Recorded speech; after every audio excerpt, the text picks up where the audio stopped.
90.4 மெகாஹெர்ட்ஸில் உங்கள் அண்ணா சமுதாய வானொலி.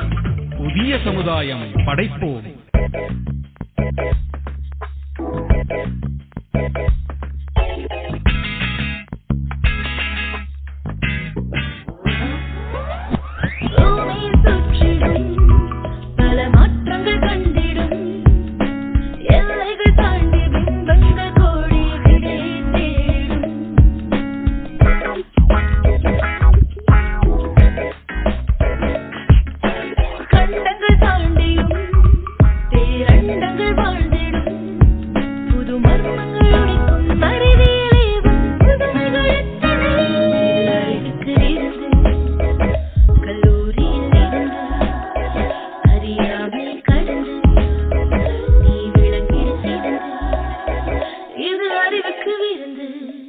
வணக்கம் நேயர்களே, அண்ணா பண்பலை 90.4 அலைவரிசையில் இது இந்தியாவின் முதல் சமுதாய வானொலி. இந்த நிகழ்ச்சி மத்திய அரசின் விஞ்ஞான் பிரச்சார், அறிவியல் பலகை, தமிழ்நாடு அறிவியல் தொழில்நுட்ப மையம் ஆகியவற்றோடு நமது அண்ணா சமுதாய வானொலி இணைந்து வழங்கும் அறிவுக்கு விருந்து நிகழ்ச்சியில் 4ஆம் பாகம் யோகாவும் அறிவியலும் பற்றி நம்ம கேட்க இருக்கிறோம். என்ன நேயர்களே, நிகழ்ச்சி கேட்கலாமா?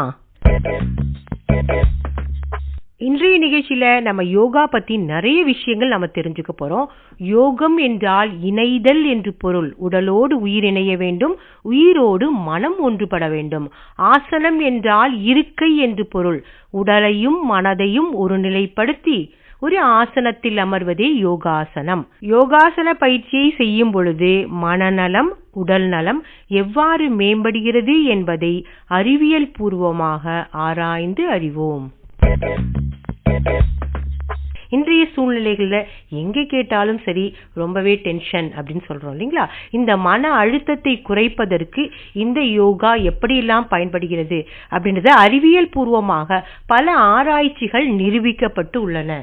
யோகாவும் அறிவியலும் எவ்வாறு ஆழமாக இணைகிறது என்பதை யோகா பயிற்சியாளர் திருமதி காஞ்சனமாலாமாவிடம் இன்னும் விரிவாக கேட்டு தெரிந்து கொள்ளலாம். வணக்கம்மா. வணக்கம். இன்றைய சூழ்நிலைகள்ல யோகாவும் அறிவியலும் விஞ்ஞான பூர்வமாக எப்படி நிரூபிக்கப்பட்டுள்ளது அப்படின்றத பத்தி சொல்லுங்கம்மா. இன்றைய சூழ்நிலையில் விஞ்ஞானம் என்ற அறிவியலை பொறுத்தவரை எதையுமே நிரூபிக்கப்பட்டால்தான் ஏற்றுக்கொள்ளப்படும் என்ற நிலைமை உருவாகி இருக்கிறது.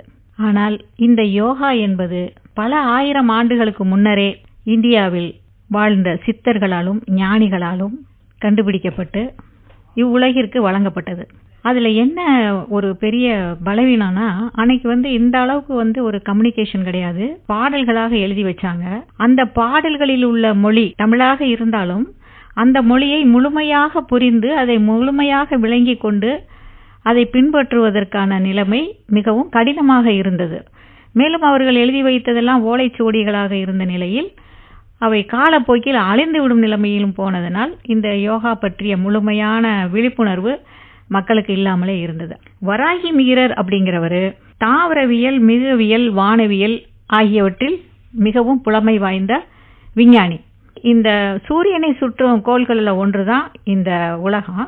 இந்த உலகத்தில் வாழும் மக்களாகிய நாம் இந்த பிரபஞ்சத்தில் உள்ள இந்த உயிராற்றல், இங்கிலீஷ்ல சொல்ல போனா பயோ எனர்ஜி, அதனுடைய விண் துகள்கள் தான் நமக்கு முதல்ல உருவாகி அது 5ஆக பிரிந்து பஞ்சபூதங்களாகி அதுவே மனித உடலாக இருக்கிறது. அதற்குள் உயிர் இயங்குகிறது. அந்த உயிர் இயங்குவதற்கு அந்த பிரபஞ்சத்திலிருந்தே சக்தி கிடைக்கிறது. அதை பிரபஞ்ச காந்தம் என்றும், நம் உடலில் இயங்கும் போது அதை சீவகாந்தம் என்றும் நம்ம அழைக்கிறோம். இப்போ இவ்வாறான பிரபஞ்சம் தோன்றியது எதுவுமே இல்லாத ஒன்று என்று நம் சித்தர்கள் சொல்லியதை கடந்த இந்த 21ஆம் நூற்றாண்டில் தான் பிக் பேங், அதாவது பெருவெடிப்பு தியரி என்ற ஒரு தியரியின் மூலமாக விஞ்ஞானிகள் ஏற்றுக்கொண்டிருக்கிறார்கள்.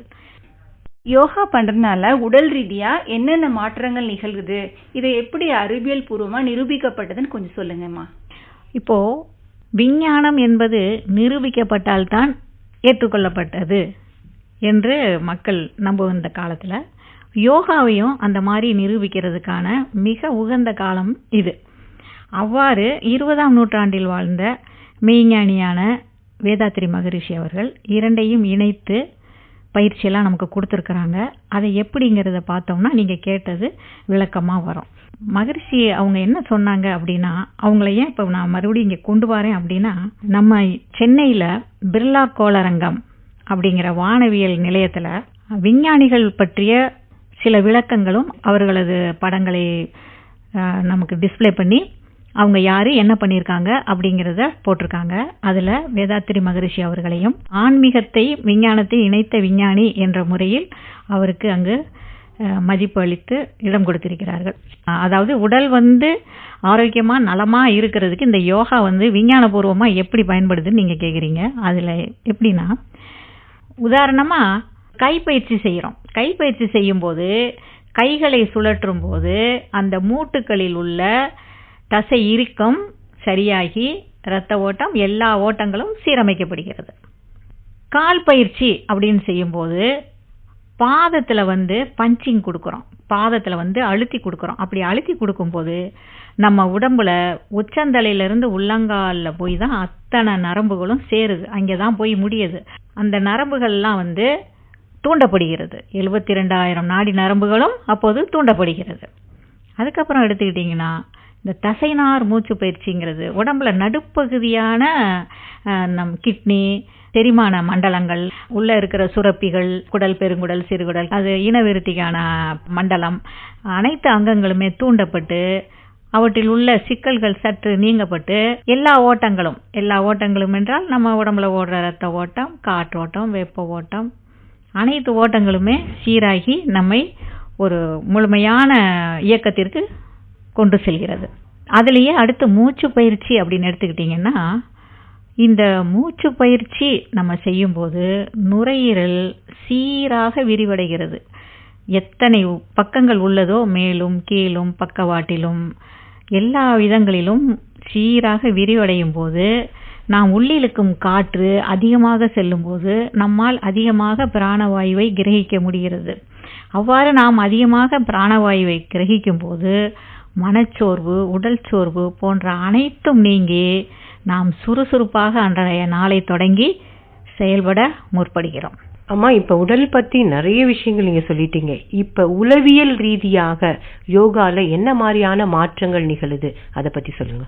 உளவியல் ரீதியாக அப்படிங்கறத எடுத்துக்கிட்டீங்கன்னா, அதுக்கு உதவுறது தான் தவம். யோகம் என்றால் இணைவது, ஆசனம் என்றால் அமர்வது. அவ்வாறு யோகம் என்றால் இணைவது. என்னெல்லாம் இணையணும்? இப்போ இந்த உடற்பயிற்சியிலையும் இன்னொன்று என்னன்னா, செய்கிற அத்தனை உடற்பயிற்சியவும் எந்தெந்த அங்கம் செய்கிறோமோ அந்தந்த அங்கத்தில் நாம் மனதை வைத்து செய்ய வேண்டும். அப்பொழுதுதான் முழுமையான பலனை நாம் அடைய முடியும். அதேபோல் புருவத்துக்கு மத்தியில ஆகினை, அதாவது பிட்யூட்டரி கிளாண்ட் இருக்கிற இடத்த நம்ம ஒருங்கிணைத்து நம்மளுடைய மனதை முழுமையாக அங்கு செலுத்தும் போது நம்மளுடைய அங்கங்கள் அனைத்திற்கும் சக்தி ஒரே சீராக பரவுகிறது.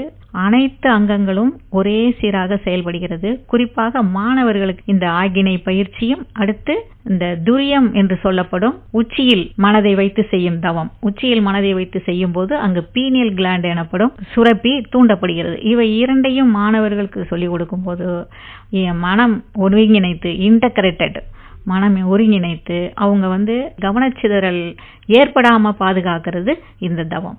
இன்னும் எடுத்துக்கிட்டிங்கன்னா, இன்னைக்கு எல்லாருமே ஒரு நாள் பொழுத ஒரு அமைதியான முறையில் கழிக்கிறதுக்கான சூழ்நிலை இல்லாமல் பதட்டத்திலேயே எல்லாம் வேலை செஞ்சுக்கிட்டு இருக்காங்க. டென்ஷன், அதோடு சூழ்நிலைகளிலும் 4 விதமான செயல்பாடுகளிலும் ஈடுபட்டுக்கிட்டு இருக்கிறதுனால நாளையும் எப்படி நம்ம தீர்த்துக்கிறது அப்படிங்கிற ஒரு குழப்பமும் ஏற்படும் பொழுது மன அழுத்தத்திற்கு ஆளாகிறார்கள். இந்த இரண்டையும் சீர் செய்வதற்கு இந்த தவம், தியானம் உதவுகிறது. இன்றைய உலகத்துல பாத்தீங்க அப்படின்னு சொன்னாமா, வலைதளத்தில் உலகம் ஒன்றாகிவிட்ட நிலையில இன்றைய இளைஞர்களுக்கு யோகா எந்த அளவுக்கு உதவ முடியும் அப்படின்றத பத்தி சொல்லுங்க. இன்றைய இளைஞர்கள் என்று எடுத்துக்கொண்டால் இவர்கள் முழுக்க முழுக்க தன்னை தனிமைப்படுத்திக் கொண்டு விட்டார்கள். இவ்வாறு தனிமைப்படுத்தப்பட்டதற்கு மிக முக்கிய பங்கு வகிப்பது இன்றைய கண்டுபிடிப்புகளான வலைதள கண்டுபிடிப்புகள், முக்கியமாக கைபேசி போன்றவை. இவற்றில் உலகத்தில் உள்ள அனைத்து விஷயங்களையும் அறிந்து கொள்ளும் நிலைமை இருப்பதால், ஆனால் இளைஞர்களுடைய ஒரு சிதறும் மனநிலையில அவங்களுக்கு அந்த பருவத்துக்கு என்னென்ன தேவையோ அதை மட்டும் நோக்கி ஓடி தன்னுடைய வாழ்நாள் முழுக்க எது தேவையோ அதை மறந்துவிடும் ஒரு நிலைமைக்கு ஆளாகிறார்கள். அவ்வாறு இளைஞர்கள் தடமாறி போகாமல் இருப்பதற்கு இந்த யோகா, மிகவும் பயனுள்ளதாக அமையும். நேயர்களே, தொடர்ந்து குளோபல் ஸ்கூல் ஆஃப் யோகா யோக பள்ளியின் யோகா ஆசிரியர் ஆர் கற்பகவள்ளி அவர்கள் நமக்கு சில யோக பயிற்சிகளை கற்றுத்தர இருக்கிறார்கள். வாங்க கேட்கலாம். வணக்கம். யோகாவும் அறிவியலும் அப்படிங்கிற தலைப்புல இன்னைக்கு நம்ம பிராணயாமம் பத்தி பார்க்க போறோம். ஆசனங்களுக்கு அடுத்தபடியா சொல்லி கொடுக்கப்படக்கூடிய ஒரு முக்கியமான பயிற்சி பிராணயாமம். பிராணன் அப்படின்னா உடலுடைய உயிர்காற்று சக்தி, இயமம் அப்படின்னா ஒழுங்குபடுத்துதல். ஸோ உங்களுடைய உயிர்காற்று சக்தி, அதாவது உங்களுடைய மூச்சை ஒழுங்குபடுத்துவதுதான் பிராணயாமம். இந்த யோக பயிற்சியில நம்ம தீர்க்க பிராணயாமா அப்படின்னு சொல்லப்படக்கூடிய பெல்லி பிரீதிங் கத்துக்க போறோம். இத செய்யறதுக்கு நீங்க எல்லாரும் தயாரா 2 கால்களையும் மடிச்சு தரையில முதுகு தண்டை நேரா வச்சு உட்காந்துக்கோங்க. அடிவயிற்று மூச்சு பயிற்சி அப்படின்னு கூட இதை நம்ம சொல்லலாம். இந்த பிராணயாமத்தை செய்யறது ரொம்ப ரொம்ப ரொம்ப எளிது. உங்களோட 2 கைகளையும் எடுத்து உங்களோட வயிற்று பகுதியில வச்சுக்கோங்க. தொப்புளுக்கு 2 சைட்லயும் 2 கையும் வச்சுக்கிட்டீங்கன்னா இன்னுமே ரொம்ப ரொம்ப ஈஸி. 2 கைகளையும் வச்சாச்சு. கண்ணை மூடிட்டு இந்த முதுகு தண்டை நேரா வச்சு உட்காருங்க. தலையை நேரா வச்சு உட்காருங்க. இப்போ உங்களோட வயிற்றை அழுத்திக்கிட்டே உங்களோட மூச்சை வெளியில விடுங்க. எவ்வளவு மெதுவா உங்களோட மூச்சு வெளியில விட முடியுமோ அவ்வளவு மெதுவா மூச்சு வெளியே விடுங்க. எல்லா மூச்சையும் வெளியில விட்டாச்சு. இப்ப மெதுவா மூச்சு உள்ள இழுங்க. இழுக்கும் பொழுது உங்களோட கைகளை கவனிச்சீங்கன்னா உங்களோட வயிறு வரைக்கும் காத்து உள்ள வர்றதுனால உங்களோட கைகள் வெளிநோக்கி தள்ளப்படும். அதாவது வயிறு கொஞ்சம் பெருசாகும். திரும்பவும் அதே விஷயத்த பண்ணுங்க. வயிறை உள்நோக்கி அழுத்திக்கிட்டே மூச்சை வெளியே விடுங்க. திரும்பவும் மூச்சை உள்ள இழுங்க. இப்போ உங்களுடைய வயிறு பலூன் மாதிரி பெருசாகிறத நீங்க உணர முடியும். இது பெல்லி பிரீதிங் அப்படின்னு சொல்லப்படக்கூடிய அடிவயிற்று மூச்சு பயிற்சி. இது என்ன பண்ணும் அப்படின்னா, நம்ம உடல்ல இருக்கக்கூடிய நரம்பு மண்டலத்துல இருக்கக்கூடிய வேகஸ் நர்வ் அப்படின்னு ஒரு நர்வை ஸ்டிமுலேட் பண்ணி விடுறது மூலமா நம்மள அமைதியாக்கும், ரிலாக்ஸ் பண்ணி கொடுக்கும். ஸோ இந்த பிராணாயாமா பண்றது மூலமா வயிற்று பகுதியில் இருக்கக்கூடிய நம்மளோட தசைகள் எல்லாத்தையும் நம்ம வேலை செய்ய வைக்கிறோம். இந்த பிராணாயாமத்தை டெய்லியும் காலையில இல்ல சாயந்தரம் 10-20 வாட்டி பண்ணலாம். அதாவது ஒரு தடவை கைகளை வச்சு வயிற்றை அழுத்திக்கிட்டே மூச்சு வெளியில விடுறதும் திரும்ப மூச்சு உள்ள இழுக்கிறதும் ஒரு எண்ணிக்கை அப்படின்னு வைக்கும்பொழுது 10-20 எண்ணிக்கை இந்த பயிற்சியை நீங்க செய்யலாம். இதை தாண்டியும் எப்பெல்லாம் கோவமா உணர்றீங்களோ, பதட்டமா உணர்றீங்களோ அப்பெல்லாம் இந்த மூச்சு பயிற்சியை நீங்க தாராளமா செய்யலாம். செய்யும் பொழுது நம்மளுடைய வயிறு காலியா இருக்க வேண்டியது அவசியம். அதாவது சாப்பிட்டிருந்தோம் அப்படின்னா 2 மணி நேரமாவது கண்டிப்பா நம்ம இடைவெளி கொடுத்துதான் இந்த பிராணாயாமத்தை செய்யணும். ஏசி இருக்கக்கூடிய ரூம்ல பிராணாயாமா பண்றதை தவிர்த்துட்டு இயற்கையான காற்று ஜன்னல் திறந்திருக்கக்கூடிய ரூம்ல பண்றது ரொம்ப ரொம்ப நல்லது. இப்போ இந்த பெல்லி பிரீதிங் நீங்க முடிச்சிட்டீங்க. உங்களுக்கு புரிஞ்சிருக்கும் அப்படின்னு நம்புறேன். நேயர்களே, தொடர்ந்து சமுதாய மக்கள் வழங்க இருக்கிற ஒரு சிறு நாடகத்தை கேட்கலாம் வாங்க. உமா, என்ன உமா இவ்வளோ நேரம்? இன்னைக்கு நம்ம மகளிர் குழுல மீட்டிங்ன்றது நமக்கு தெரியும் இல்லையா? பாரு, காந்திமதி அம்மா வந்து எவ்வளோ நேரம் ஆச்சு. 10 மணிக்கு மீட்டிங்னா நீ 11 மணிக்கு வரணின்னு. என்னக்கா பண்றது?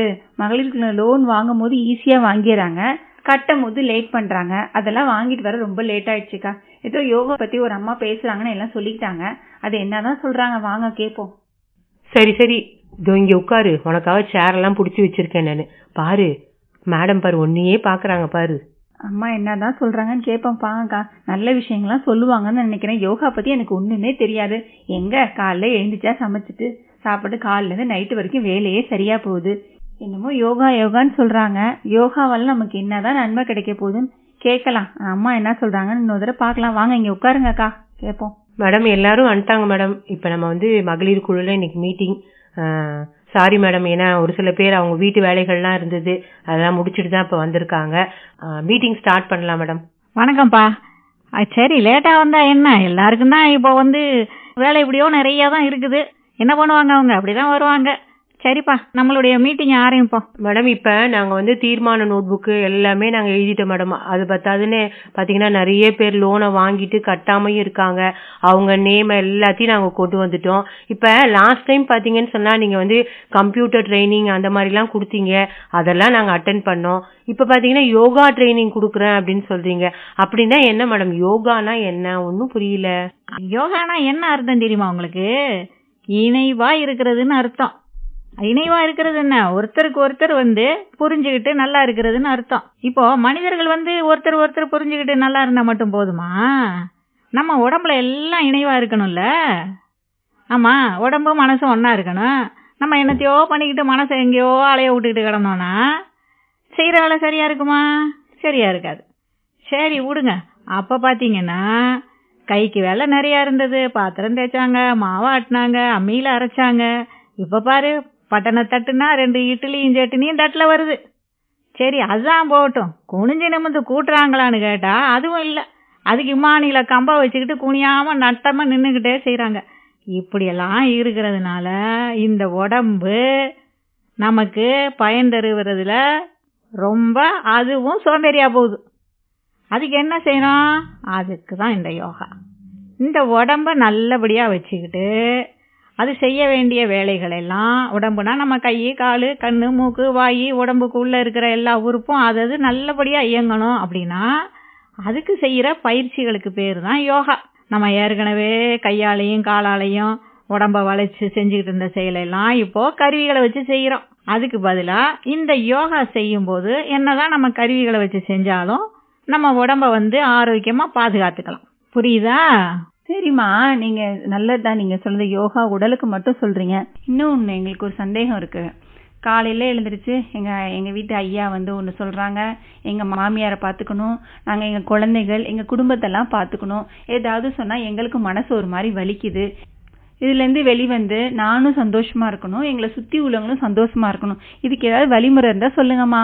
ஓ, அதுக்கும் இந்த யோகா தான்ப்பா. இப்ப நான் இவ்வளவு நேரம் உடம்பெல்லாம் எப்படி வச்சுக்கிறது அப்படிங்கிறதுக்கு சொன்னேன். இதே யோகாவில தான் நம்ம மனசை எப்படி வச்சுக்கிட்டா இதுல இருந்து வெளியே வர முடியும் அப்படிங்கிற ஒரு ஆன்சரும் அதுல தான் இருக்குது. அது எப்படி தெரியுமா? மனசை ஒருமைப்படுத்துறதுக்குன்னு நிறைய தவங்கள்லாம் இருக்குதுப்பா. அதாவது இந்த தவங்கள்ல பிட்யூட்டரி கிளாண்ட் அப்படிங்கிறதுக்கும் பீனியல் கிளாண்ட் அப்படிங்கிற இந்த ஹார்மோன்ஸ் இருக்கிற கிளாண்டுங்களுக்கான தவம் எல்லாம் இருக்குதுப்பா. இந்த தவம் எல்லாம் செய்யும்போது நம்ம மனசு இந்த குழப்பம், கோபம், எரிச்சல் எல்லாத்துல இருந்தும் விடுபடும். பார்த்துக்கங்க. சரிங்கம்மா, இது வரைக்கும் எங்களுக்கு பயனுள்ள தகவலை சொன்னீங்க. என் பையன் 8வது படிக்கிறான், நல்லாவே படிக்க மாட்டான், படிச்சதெல்லாம் மறந்து போயிடுதுன்னு சொல்றான். அவங்களுக்கு ஏதாவது யோகால ஏதாவது இருக்காமா? அதுவும் இருக்குப்பா. குழந்தைங்கள்ல இருந்தே தான் நம்ம இந்த யோகா பயிற்சிகளை நம்ம சொல்லி கொடுத்தோம்னா அவங்க அதுக்கு பழக்கப்பட்டுட்டாங்கன்னா பழக்கம் வழக்கமாகி ஒரு நல்ல உயர்வு நிலைக்கு வருவாங்க. சரியா? சரிம்மா, ரொம்ப அருமையா சொன்னீங்கம்மா. ரொம்ப நன்றிம்மா. உமா, மேடம் சொல்றதெல்லாம் நீ கேட்டி இல்லையா? நம்ம என்ன பண்றோம் அப்படின்னா, நாளையிலேருந்து யோகா கிளாஸ் ஆரம்பிக்கிறாங்க. அதனால நம்ம 2 பேருமே ஜாயின் பண்றோம். அது மட்டும் இல்ல, பக்கத்துல இருக்கால அந்த பூர்ணையா, அவ இன்னைக்கு மீட்டிங்க்கு வரவே இல்லை. அவள்கிட்ட போய் நீ சொல்ற, நாளைக்கு யோகா கிளாஸ் இருக்கு, நீயும் ஜாயின் பண்ணிக்கோ அப்படின்னு சொல்லிட்டு. சரியா? சரிங்கக்கா. நேயர்களே, தொடர்ந்து நாம் கேட்கவிருக்கும் பகுதி அறிவியல் அறிஞர்கள். வாங்க கேட்கலாம். இந்த அறிவியல் அறிஞர்கள் பகுதியில உலக சமுதாய சேவா சங்கத்தை தோற்றுவித்த தத்துவ ஞானி வேதாத்திரி மகரிஷி அவர்களை பத்தி தான் நம்ம தெரிஞ்சுக்க போறோம். அவர் செங்கல்பட்டு மாவட்டம் கூடுவாஞ்சேரியை சேர்ந்தவர். அவர் பிறந்த வருடம் என்ன அப்படின்னு பாத்தீங்கன்னா 1911ஆம் வருடம் அவர் பிறந்திருக்காரு. சிறு வயதிலேயே அவர்கிட்ட இருந்த ஒரு நிலைப்பாடு என்ன அப்படின்னு பாத்தீங்கன்னா, வறுமை, இளமை, முதுமை, மரணம் இதெல்லாம் ஏன் ஏற்படுது அப்படின்றத பத்தி ரொம்ப ஆழமா சிந்திச்சு 40 ஆண்டுகள் ஆராய்ச்சி செய்து உடல் நலத்திற்கு உடற்பயிற்சியும், மனநலத்திற்கு தவப்பயிற்சியும், உயிர் நலத்திற்கு காயகல்ப பயிற்சியும், அன்றாட வாழ்க்கை சிறப்பாக அமைய அகத்தாய்வு என்ற யோக பயிற்சிகளையும் பாமர மக்களும் எளிதாக புரிந்து கொள்ளும்படி செயல்முறைப்படுத்தினார். இக்கோட்பாடுகள் அறிவியல் பூர்வமாக நிரூபிக்கப்பட்டு இன்று உலகம் முழுவதும் 40 பல்கலைக்கழகங்களுக்கு மேலாக பாடத்திட்டமாக ஏற்றுக்கொள்ளப்பட்டு உலக மக்கள் பயனடைந்து வருகின்றனர். இவருடைய கோட்பாடுகளில் ஒன்றான போரில்லா நல்லுலகம் என்பதை சாத்தியப்படுத்த வேதாத்திரி மகரிஷி அவர்களால் திட்டம் வகுக்கப்பட்டு போரின்றி மக்கள் அமைதியுடன் மனநிறைவுடனும் வாழ வேண்டும் என்ற ஒரு உயரிய நோக்கத்தில் அத்திட்டம் ஐநா சபையில் வழங்கப்பட்டு அன்றைய ஐநா சபையால் அங்கீகரிக்கப்பட்டு செயல்படுத்துவோம் என உறுதியளிக்கப்பட்டு நடைமுறைப்படுத்துவதற்கான சாத்தியக்கூறுகள் பரிசீலிக்கப்பட்டு வருகிறது. இவர் தோற்றுவித்த உலக சமுதாய சேவா சங்கத்தின் வாயிலாக உலகம் முழுவதும் ஆயிரக்கணக்கான அறக்கட்டளைகள் செயல்படுகின்றன. தனிமனித அமைதிதான் உலக அமைதிக்கு வித்திடும் என்ற கோட்பாட்டை வலியுறுத்தி வாழ்ந்தும் காட்டிய மாபெரும் தத்துவஞானி நமது வேதாத்ரி மகரிஷி. அவர்கள் 2006 மார்ச் 28 அன்று பூத உடலை நீத்தார். வேதாத்ரி மகரிஷி அவர்களால் வகுத்து தொகுத்து அளிக்கப்பட்ட பஞ்சபூத நவகிரக தவத்தினை 2021 ஆண்டு அவரது நினைவு நாளான மார்ச் 28 அன்று ஒரே நேரத்தில் உலகம் முழுவதும் 1,00,000 பேரால் தவம் இயற்றப்பட்டு கின்னஸ் சாதனை படைக்கப்பட்டுள்ளது.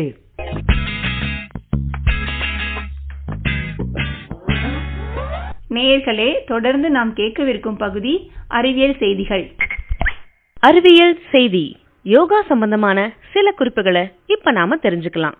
யோகா குறைந்தது 5000 ஆண்டுகள் பழமையானது மற்றும் பல்வேறு மருத்துவ பிரச்சனைகளின் அறிகுறிகளை போக்க அறிவியல் ரீதியாக நிரூபிக்கப்பட்டுள்ளது. உலக அளவில் 30 கோடி மக்கள் யோகா பயிற்சி செய்கின்றனர்.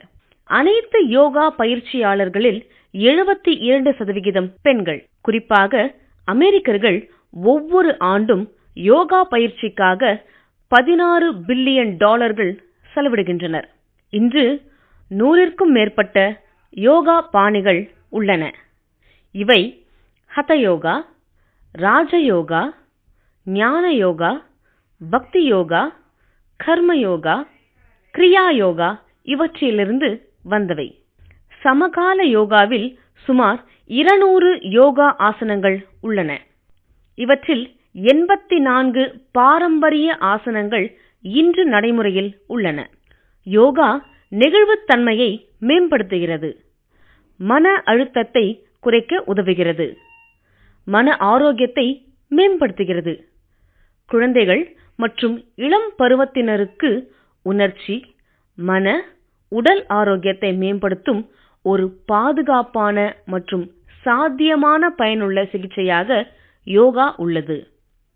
யோகா தூக்கம், எலும்பு ஆரோக்கியம் மற்றும் மூளையின் செயல்பாட்டை மேம்படுத்த உதவுகிறது.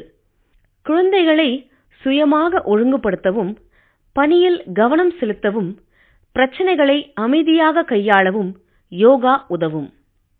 யோகா சமநிலையை மேம்படுத்தவும் பதற்றத்தை போக்கவும் உதவுகிறது.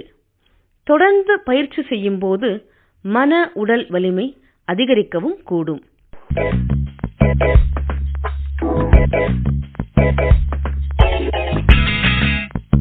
நிகழ்ச்சியோட நிறைவு பகுதிக்கு வந்துட்டோம். இந்த நிகழ்ச்சியிலிருந்து ஒரு கேள்வி கேட்கப்படும்.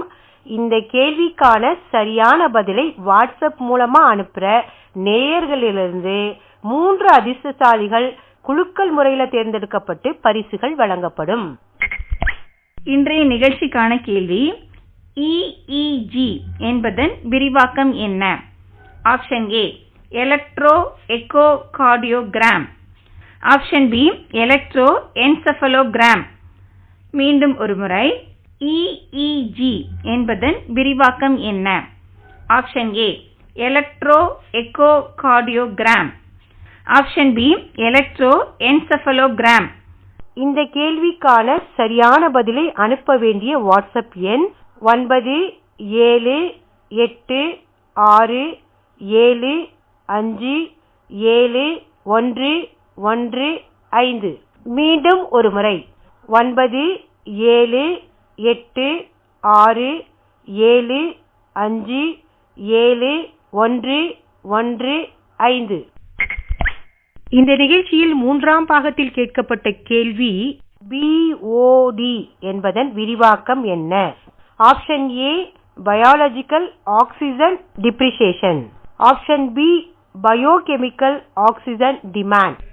இந்த கேள்விக்கான சரியான பதில் option B biochemical oxygen demand. இந்த நிகழ்ச்சியில் பங்கேற்றவர்கள் திருமதி காஞ்சனமாலா அவர்கள், மல்லிகா மற்றும் உமா மகேஸ்வரி. மீண்டும் அடுத்த நிகழ்ச்சியை சந்திப்போம். நன்றி, வணக்கம். இது அறிவுக்கு விருந்து கல்லூரியிலிருந்து